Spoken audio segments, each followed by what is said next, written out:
And hello, my name is Astro Steve, and welcome back to some more Redstone. I know it's been a while. So, this is a little something that I've been working on for a couple days. I like to call it Fall-In Shelter, because it's a very clever name. Because you may be aware that today the Android version of Fallout Shelter, the iPhone previously game about the Fallout franchise, is being released today, and that seemed like a fairly appropriate time to show you this, because this is my attempt at recreating Fallout Shelter in Minecraft. So this is just going to be a fairly quick video, you'll see why, but I wanted to show you basically what this thing is capable of, because it has some really cool features that I'm really happy I managed to fit in.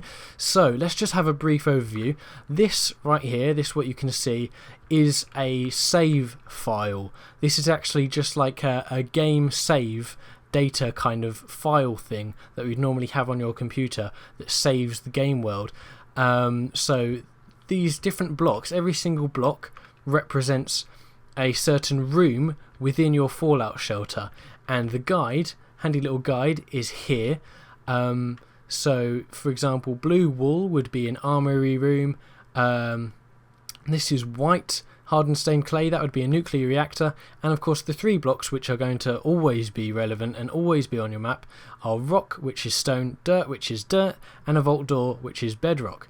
So as you can see, the dirt, stone and bedrock are always going to be in your save file, and you can actually save 8 save files at one time. This doesn't count as a save file, this is just, you load this here for editing. So if I wanted to load a different one of my save files, I'd come over here to the editable save controls, where you can load existing saves to edit them, or save your edits to any save slot. So if I wanted to load my save 4, for example, I'd go 1, 2, 3, 4 and load that. Now you might not have seen it, but if I angle it right, you can see it changing the blocks just in there. It's pretty much instantaneous. I've used a certain kind of clone command that's really efficient for that kind of thing. So that's the this kind of controls. The really cool thing I want to show you about this though is, well, when you load up the game, you'll want to press that, or every time you move it to a new location you want to press that button. So the cool thing is this generate new save feature. So if I press this now, it will clear out all of the rock, and actually it would clear out all of the rooms if there were any in that save file. It'll also clear all the space off of here. Now when I press the same button again, you'll see something very clever happening. Now check this out, okay? This moves around, puts all the stone down, and bam, it gets instantly mapped into your save file. So let me just show you that again.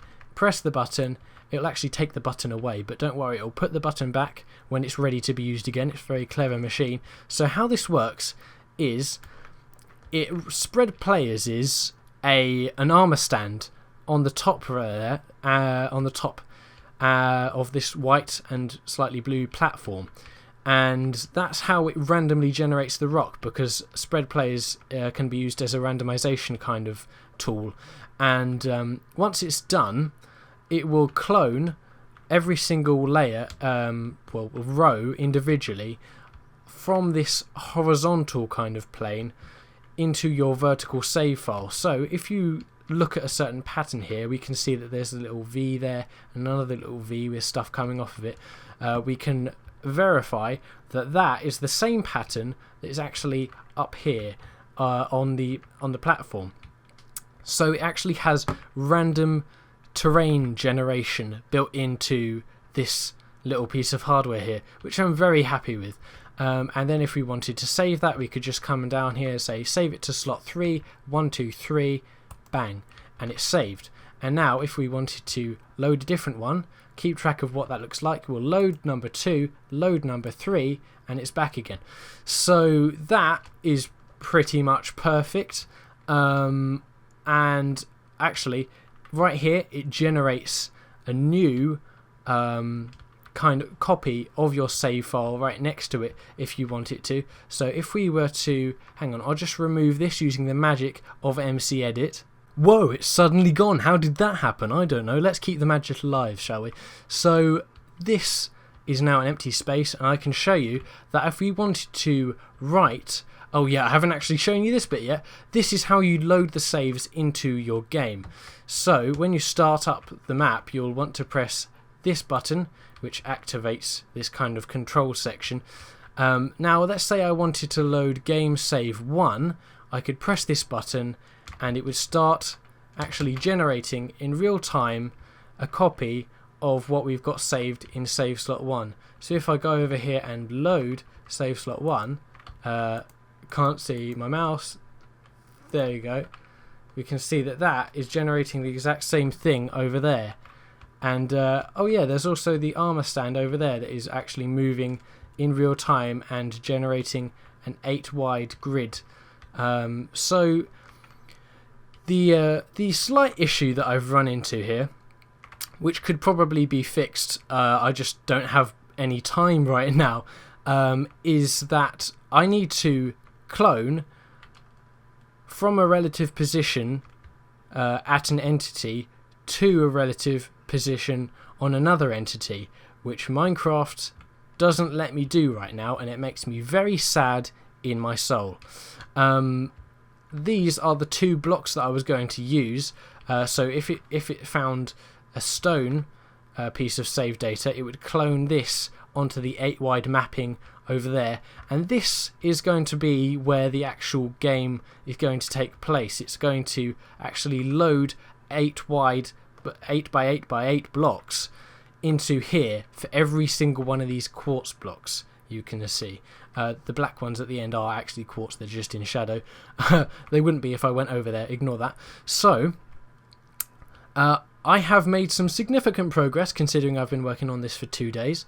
However, it doesn't seem that I have a lot of time to do this right now because I am going to university in less than a month, and I really need to sort out many things so that I don't die.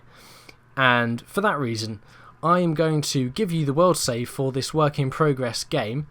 Hopefully I've explained everything. Have I explained everything? I could go over some more complex redstone later on, and there is some complex redstone that I've used here so that I didn't have to specify the location of every single block. It is actually all relatively coordinated so that you can actually move this thing around and it will still work. But I don't have any time to do that right now. If you have any questions, feel free to ask them in the comments section. Nearly said description, but that of course is where you can find the save, the world save for this brilliant segue. And that's about it, because it's not done, but this basic system is there. It can load and save files in between this editable save thingy. It can randomly generate terrain data. It can map these kind of quartz blocks out in the right place for where the actual game is going to be, and I've even designed a little stone and dirt block there for you. Oh, and this big grid thing and that little bit of redstone there is part of a different project that I'm working on. I was going to keep that a secret, but you know what, you can just go and have a look at it if you want, but that's not actually necessarily a part of this.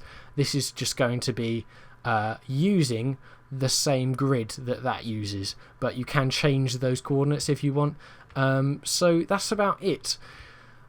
I have attempted to recreate Fallout Shelter, the iOS and Android game, in Minecraft, and I've got the technical stuff done. All it needs now is a game.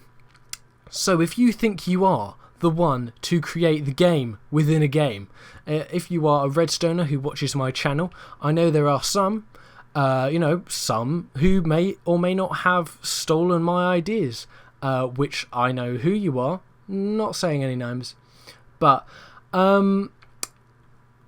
if you think you can make this into a proper game, or at least get this function working so that it can clone these blocks onto that armor stand up there. That armor stand, by the way, is called FS save file right, and if you can get it to do that function, I will be very impressed and very thankful, and I will actually use your work in the final product. So that's about all I have to say. So, with that, my name's been Astro Gamer Steve. Download the world save in the description, and I will see you next time.